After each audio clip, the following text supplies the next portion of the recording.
आज हम सीखेंगे वर्गीकृत बारंबारता बंटन।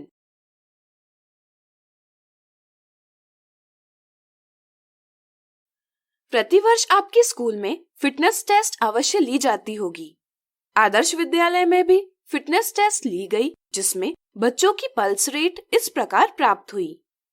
किसी जानकारी संबंधी इकट्ठा की गई संख्याओं को हम आंकड़े यानी डेटा कहते हैं, लेकिन इन आंकड़ों से सरलता से सूचना प्राप्त करना या कोई निष्कर्ष निकालना आसान नहीं होता। ऐसे आंकड़े यथाप्राप्त आंकड़े यानी रॉ डेटा कहलाते हैं। इन्हें समझने के लिए हम इन्हें आरोही क्रम या अवरोही क्रम में व्यवस्थित कर सकते हैं। वीडियो रोककर आप इन्हें आरोही क्रम में व्यवस्थित करने का प्रयास कीजिए। क्या यह आसान है? जैसे जैसे आंकड़ों की संख्या बढ़ती है, इन्हें किसी क्रम में व्यवस्थित करना मुश्किल होते जाता है।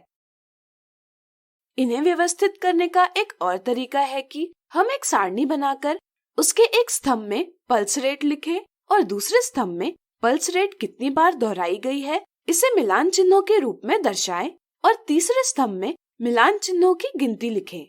यह संख्या हमें बताएगी कि आंकड़ों में पल्स रेट कितनी बार दोहराया गया है। कोई प्रेक्षण कितनी बार दोहराया गया है उसे उस प्रेक्षण की बारंबारता यानी फ्रीक्वेंसी कहते हैं। जैसे यहाँ 3 बच्चों का पल्स रेट 61 है। हम कहते हैं कि 61 की बारंबारता 3 है। आंकड़ों को इस प्रकार सारणी में व्यवस्थित करने से हमें बारंबारता बंटन सारणी यानी फ्रीक्वेंसी डिस्ट्रीब्यूशन टेबल प्राप्त होती है। चूंकि यहाँ आंकड़ों के समूह नहीं बनाए गए, इसलिए यह एक अवर्गीकृत बारंबारता बंटन सारणी यानी अनग्रुप फ्रीक्वेंसी डिस्ट्रीब्यूशन टेबल है। चूंकि यहाँ आंकड़े अधिक और विविध है, इसलिए बारंबारता बंटन सारणी लंबी होगी। ऐसी सारणी बनाना एवं इससे कोई सूचना प्राप्त करना भी कठिन होगा। ऐसी स्थिति में हम आंकड़ों के समूह बनाकर इन्हें छोटा कर सकते हैं। दिए गए आंकड़ों में सबसे छोटी संख्या 61 तथा सबसे बड़ी संख्या 99 है। इस तरह से आंकड़ों का परिसर यानी रेंज 61 से 99 तक है।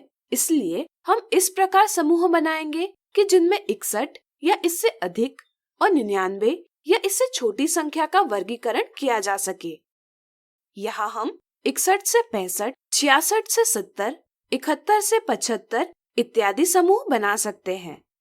ऐसे प्रत्येक समूह को हम वर्ग यानी क्लास या वर्ग अंतराल यानी क्लास इंटरवल कहते हैं। किसी वर्ग अंतराल में छोटी संख्या को उस वर्ग अंतराल की निम्न वर्ग सीमा यानी लोअर क्लास लिमिट तथा अधिकतम संख्या को उस वर्ग अंतराल की ऊपरी वर्ग सीमा यानी अपर क्लास लिमिट कहते हैं। किसी वर्ग के ऊपरी वर्ग सीमा और निम्न वर्ग सीमा में अंतर वर्ग माप यानी क्लास साइज या वर्ग चौड़ाई यानी क्लास विड्थ कहलाता है। ध्यान रहे, यह प्रत्येक वर्ग अंतराल की माप समान है। अब हम इन समूह में आने वाले आंकड़ों को मिलान चिन्हों द्वारा निरूपित करेंगे। पहली संख्या 74 है, जिसे वर्ग अंतराल 71 से 75 में सम्मिलित किया जाएगा। दूसरी संख्या 61 है, जिसे वर्ग अंतराल 61 से 65 में सम्मिलित किया जाएगा। इसी तरह हम सभी संख्याओं को मिलान चिन्हों के रूप में निरूपित कर लेंगे। मिलान चिन्हों की गिनती से हमें ज्ञात होगा कि प्रत्येक वर्ग अंतराल में कितने आंकड़े सम्मिलित है, यानी कि प्रत्येक वर्ग अंतराल की बारंबारता क्या है। इस प्रकार की सारणी जिसमें आंकड़ों को समूह बनाकर यानी वर्गीकृत करके व्यवस्थित किया जाता है, एक वर्गीकृत बारंबारता बंटन सारणी यानी ग्रुप्ड फ्रीक्वेंसी डिस्ट्रीब्यूशन टेबल कहलाती है। अब हम इस सारणी से सूचना अधिक आसानी से प्राप्त कर सकते हैं। जैसे 25 बच्चों का पल्स रेट 71 से 75 के बीच है। हम दिए गए आंकड़ों को वर्गीकृत करने के लिए 60 से 65, 65 से 70, 70 से 75 आदि समूह भी बना सकते हैं। चलिए आंकड़ों को इन समूहों में वर्गीकृत करें। पहली संख्या 74 है, जिसे हम 70 से 75 के वर्ग अंतराल में सम्मिलित करेंगे। दूसरी संख्या 61 है, जिसे हम 60 से 65 के वर्ग अंतराल में सम्मिलित करेंगे। तीसरी संख्या 65 है। क्या आप बता सकते हैं इसे हम कौन से समूह में सम्मिलित करेंगे? सोचिए। यहाँ हम देखते हैं कि संख्या 65 को 60 से 65 और 65 से 70 इन दो समूहों में सम्मिलित किया जा सकता है। लेकिन यदि इसे दोनों में सम्मिलित किया जाए तो इसकी गिनती 2 बार होगी, जो कि गलत है। इससे बचने के लिए हम परंपरा अनुसार उभयनिष्ठ प्रेक्षण को उच्चतर वर्ग अंतराल में सम्मिलित करते हैं। इस तरह से हम 65 को 65 से 70 के वर्ग अंतराल में सम्मिलित करेंगे।